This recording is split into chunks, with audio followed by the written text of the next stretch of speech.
नमस्कार, मैं मयूर जोशी। आप देख रहे हैं उदयपुर न्यूज़। और आज जिस कद्दावर शख्सियत से हम आपको रूबरू कराने लाए हैं, मकसद है महिला दिवस का। महिला दिवस पर महिलाओं के उत्थान के लिए जहां सरकार प्रयासरत है, वहीं कुछ ऐसी महिलाएं हैं जिन्होंने मेवाड़ अंचल से निकलकर देश ही नहीं विश्व में अपनी ख्याति प्राप्त करी। उसी के बीच हमारे इस कड़ी में हमारे साथ मौजूद हैं डॉक्टर गिरिजा व्यास जी। सबसे पहले मैडम ये बताएं कि आप कितने संघर्षों से आपने राजनीति करी और एक राष्ट्रीय लेवल पे अपना एक मुकाम बनाया और राष्ट्रीय महिला आयोग की अध्यक्ष भी रही आप। क्योंकि आपने अभी भी ये कहा कि मुश्किलें तो आई, जी उनको झेला भी। जी लेकिन आपने जैसे कहा कि महिलाओं के उत्थान के लिए तो मन में एक पीड़ा थी जी और मेरी माँ का आदेश था। जी और उस वक्त शिक्षित कुछ ऐसी थी जी जिनमें हमारी महिलाएं नेतृत्व तो थी, लेकिन इंदिरा जी मेरी बहुत बड़ी आदर्श थी। जी और उसी तरह की महिलाएं विश्व में अनेक क्षेत्र में आ रही थी। जी लेकिन हम लोग बहुत पिछड़े हुए थे। हालांकि हमें सबसे ज़्यादा अधिकार सबसे पहले मिले, वोट देने का अधिकार इंग्लैंड से भी पहले मिला। जी ये सब भी हुआ, लेकिन मैंने एक शेर में लिखा था जो सही था कि जाने क्यों हम वहीं खड़े हैं, 23 कदम तो हम भी चले हैं। जी खूब 23 कदम चले, जी लेकिन उसके बावजूद भी हम वहीं खड़े थे।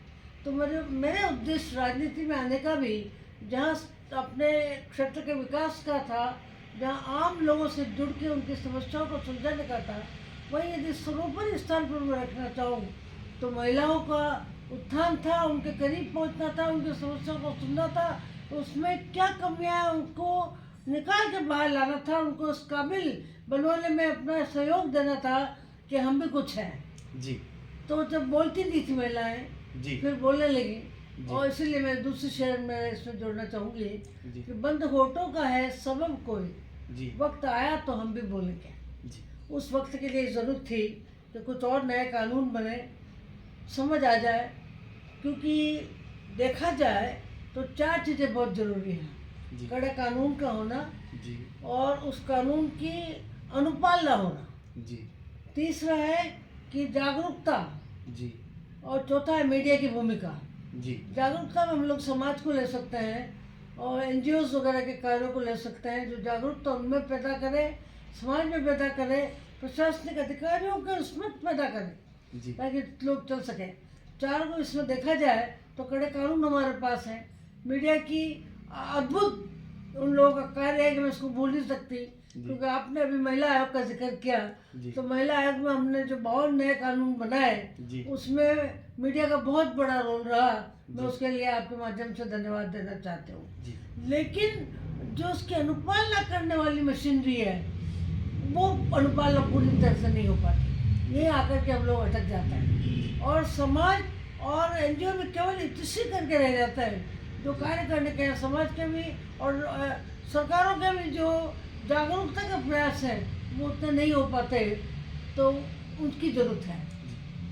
एक सवाल आपसे और कि अगर मैं आपको मेवाड़ की नहीं राजस्थान की अगर शेरनी कहूँ तो इस बात में कोई अतिशयोक्ति नहीं होनी चाहिए, क्योंकि अभी तो जो महामहिम है राज्यपाल साहब, उन्हें अगर जीवन में 2 बार किसी ने चुनाव हराया है तो वो आप ही हैं। एक महिला ने ही चुनाव हराया, किसी पुरुष ने आज तक उनको चुनाव नहीं हराया। इसके माध्यम से आपने क्या संदेश दिया समाज के अंदर कि एक महिला हूं, लड़ सकती हूं, जो संदेश अभी प्रियंका गांधी जी ने उत्तर प्रदेश के चुनाव में दिया था, क्या आपने ये संदेशा उस जमाने में ही दे दिया था?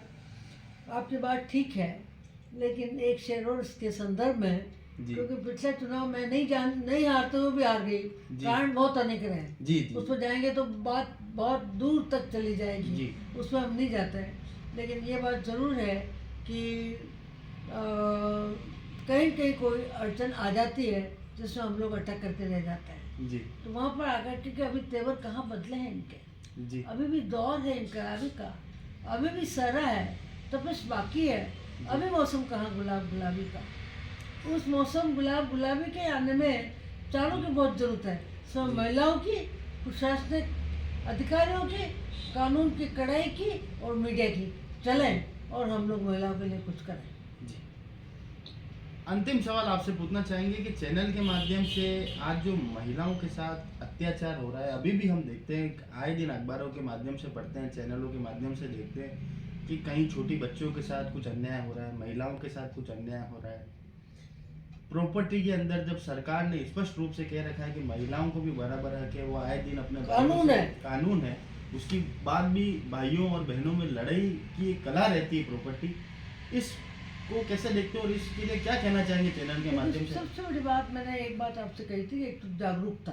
बड़ा कानून तो बना दिया लेकिन उस बात की जागरूकता नहीं दी, जी तो वो लोगों तक पहुंचनी जरूरी थी। तो पूरा का पूरा पहली क्लास से लेकर के कुछ ऐसा अध्याय होना चाहिए कि लड़की नहीं, ये मेरे बराबर की मेरी सहयोगी है, ये पुरुष में भावना है, और लड़की में भी ये है कि मैं पिछड़ी नहीं हूँ किसी कारण से, मैं सब साथ चल सकते हैं, हम और तुम साथ चलेंगे, लम्हा लम्हा साथ चलेंगे, सुख और दुख साथ सहेंगे। ये सब बातें दिमाग में भरनी चाहिए। शिक्षा का भी इसमें बहुत बड़ा योगदान है, जो अशिक्षा ने हमें यहाँ तक पहुँचा दिया है। माँ बाप को भी इस बात की जानकारी नहीं होती, और प्रशासनिक अधिकारी जब हमने डोमेस्टिक वायलेंस एक्ट बनाया और मेरे को इंग्लैंड ने, कनाडा ने, अमेरिका ने सब ने आमंत्रित किया कि ऐसा एक्ट हमारे यहाँ भी बनाओ, मैं वहाँ जा गई, वहाँ उन लोगों के लिए बना करके आई। लेकिन उस सब के बावजूद जब मैंने यहाँ पर प्रशासनिक अधिकारियों से पूछा तो मुझे दुख के साथ कहना पड़ता है कि बड़े से बड़े अधिकारियों को मालूम नहीं था कि डोमेस्टिक वायलेंस एक्ट बन चुका है, और उसमें वो 96 की इसकी कोई जरूरत थी, 496 की जो हुआ चार्ट में होता है उसको करो और अलग हो जाओ।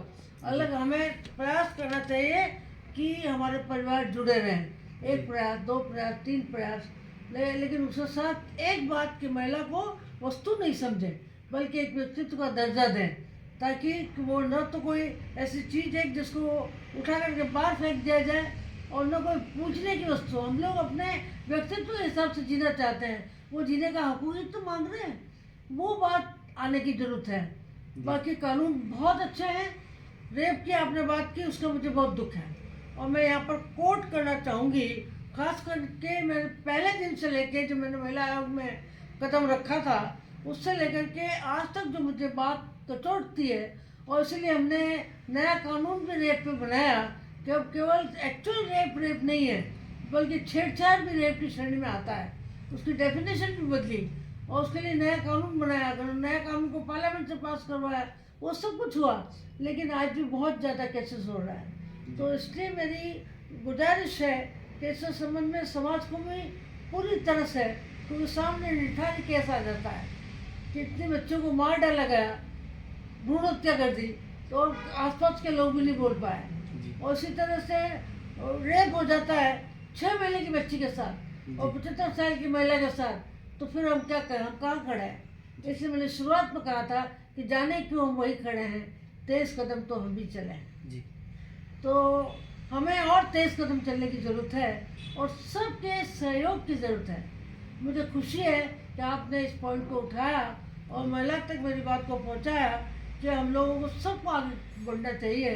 अब हमें ये नहीं कहना है कि बंद होठों का है सबब कोई, अब इसको बदलना है, बंद होठों का था सबब कोई, वक्त आया है हम भी बोलेंगे।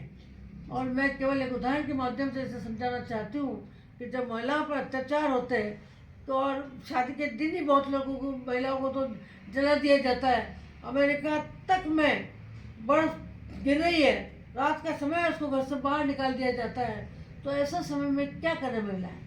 इंग्लैंड में भी 60% महिलाओं ने इस बात की शिकायत की थी कि वो महिला पर होने वाले अत्याचारों की शिकार है।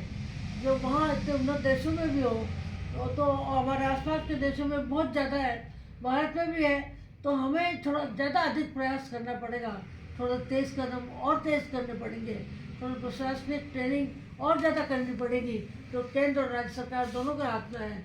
केवल कानून बनाने से सरकारों के काम की तीसरी नहीं हो जाती, उसको लोगों तक पहुंचाना और प्रशासनिक अधिकारियों तक, जो जिनके ऊपर जिम्मेदारी है महिलाओं की सुरक्षा की, उन तक पहुंचाने की आवश्यकता है, उनकी ट्रेनिंग की आवश्यकता है, ये सब चीज़ें भी होनी ज़रूरत है।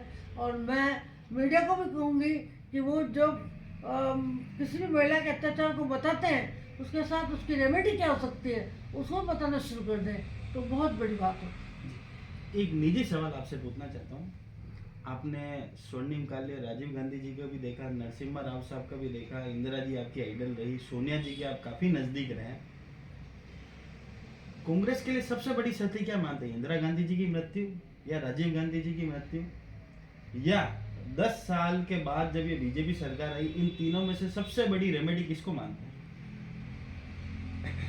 कांग्रेस की कोई रेमेडी की बात हम नहीं कर सकते। वो उनसे लोगों के दिल में जो है वो निकली हुई बात है। ये बात जरूर उसमें ऐड किया कि अंदर की डेथ हो गई, लेकिन ये कोई वो नहीं था कि हमें कांग्रेस को मिला हो। आज गांव का एक छोटा सा, अभी आज भी मैं जाती हूँ तो पूरा व्यक्ति वो छोटा सा कोई फोटो लेकर के, छोटा झंडा लेकर के बाहर खड़ा हुआ मिलता है। वो इस बात का द्योतक है कि कांग्रेस उसके मन तक उतरी हुई है। लेकिन अभी प्रेजेंट गवर्नमेंट ने जो लोगों को बांटने की कोशिश की, जी हम हिंदू मुसलमान हैं, हम पहले हिंदुस्तानी हैं। जी और मैं तो दर्शन की विद्यार्थी रही हूँ, इसलिए उसमें पढ़ा है, उसको गुणा है कि आत्मवत् सर्वभूतेषु यह पश्यति स पश्यति। सभी में एक ही आत्मा है, तो फिर दुराव भाव कैसा? जी तो ये बात जब दिमाग में आ जाए तो फिर ये दुराचार जो एक दूसरे के प्रति होता है वो नहीं रहेगा। इसको मिटाने की जरूरत है। और इसी बात को ध्यान में रख कर के सोनिया जी के मन में हमेशा से रहा कि इस क्षेत्र में हम लोग चले।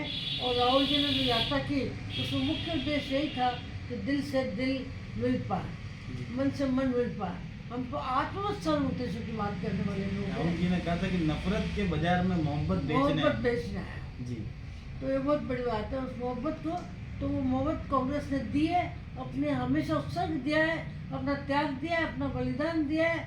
और हमेशा इस देश को सर्वोपरि मानते हुए यहाँ के आम आदमी को गले लगाया है। जी जो पिछड़ा रह गया उसको आगे लाने की कोशिश की है।